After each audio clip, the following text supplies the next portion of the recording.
Hi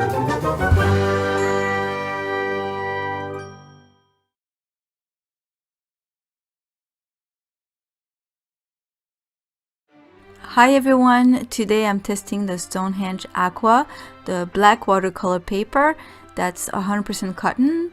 It's 140 pounds and it's cold press. So I already made a little video to test it out with swatches, but today I'm really giving it a go. And it's also a collaboration with Swelligator. I'm going to post a link for her YouTube channel and her Instagram account, although she's been very busy with school and stuff, and she's been more active on her Instagram account than her YouTube channel. But anyway, Swelligator came up with the subject and she sketched it in her sketchbook.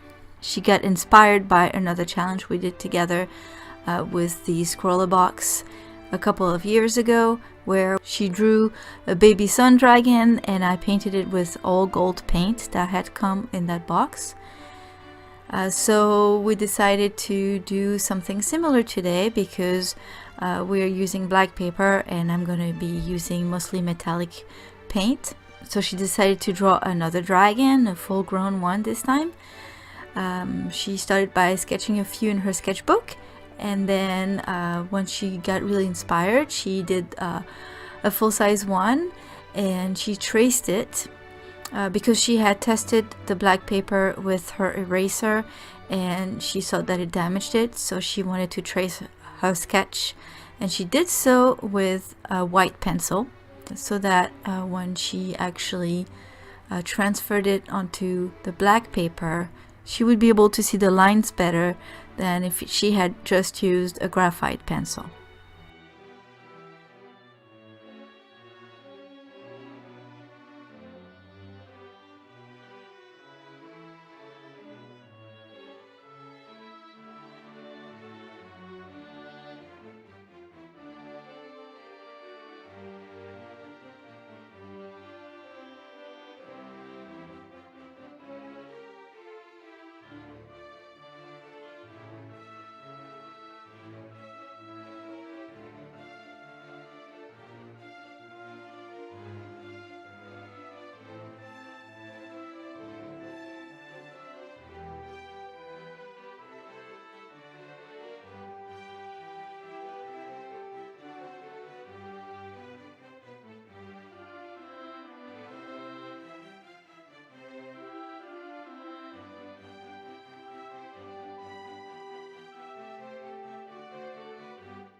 Once she was done transferring her sketch onto the black aqua watercolor paper, she used a fine Posca pen, a white one, to do all the lines. And the reason why she chose that is because it's acrylic paint, and once it's dry, it won't dilute with water. And because I was going to use watercolor on top of that, that was the best choice so that all the lines wouldn't fade away.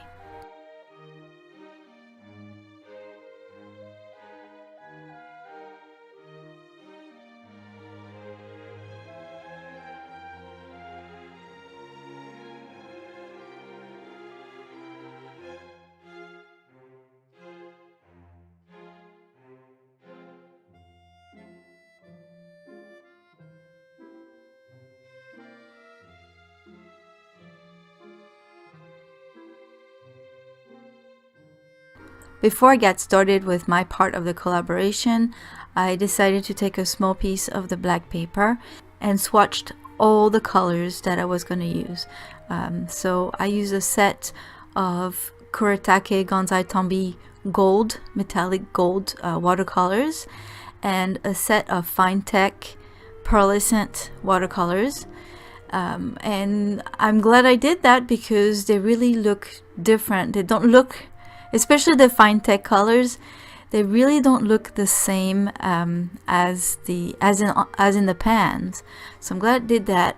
It helped me pick the colors for the dragon later on. And I also used a couple of Sargent Art, a pearl white and a silver. Now you can see that I had already swatched the gold watercolors on another piece of Stonehenge paper, but this time it was just a regular black drawing paper, not the watercolor paper. You can see how it's more toned down. It doesn't shine as much as on the watercolor paper. So I was pretty excited about that. Once the swatches were done, I took a Swelligator's drawing and I decided to add a big circle in the background to fill up the page a little bit more. So I used a plate to trace that circle, and my job was much easier than hers because all I had to do is basically just color it, and it was a lot of fun. I really went all out. I just tried all the colors, and it was really nice. They all shine and they look very, very good on that black paper. Now, one thing I'm gonna say is that the Gonzai Tombi worked much better.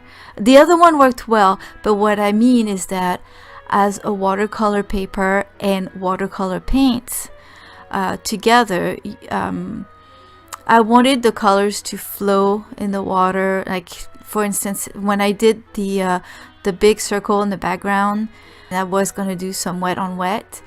And the original gold that I used was the Gonzai Tombi, and it really flowed just like watercolor.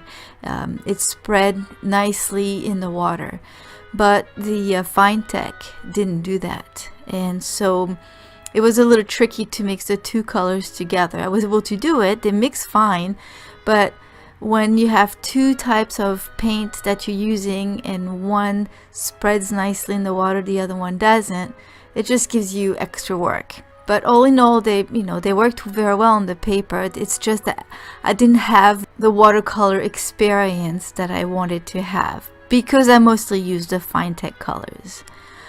So maybe if I had just used the Gonzai Tombi watercolors, it would have been more of a watercolor experience for me. But that said, it was still a lot of fun. Towards the end, I decided that the circle in the background was just blending too much with the dragon. So I changed and I used a red gold that really pops, and I really love that color. It's really cool. But I just had a hard time making the color nice and even on the paper, so I'm not sure if it's because I already had a layer of color underneath. I'm not sure, but it was okay. It was not so bad at the end. So because all those colors are semi-opaque, they covered the white lines of the Posca pen, so I went over them again later on. And I wish Posca had an even finer pen, because I wanted the lines to be a little bit thinner. And also my concern about the Posca pen, that one in particular, the bigger tip ones, they have felt pens, so it doesn't do that, but this one has a hard plastic nib, and it's kind of scratchy, so it catches on the paper and it splatters here and there sometimes. So I had to figure out how to fix that, and so I added some little starry dots. So I'm not sure what they are, but they look pretty. I think so anyway. That's it for this first try of the paper.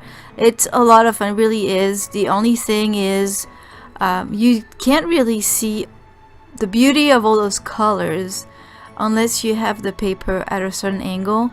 So it's nice in a way, but it to me doesn't show the full potential of what it looks like. But it's fun. So that's it for now. Thank you all for stopping by. I hope you like this video, and maybe now you want to try this paper. Now if you're not convinced, come back soon, because I'll soon be posting another video where I'm testing this paper again, but with a different medium. I hope to see you soon. Bye bye!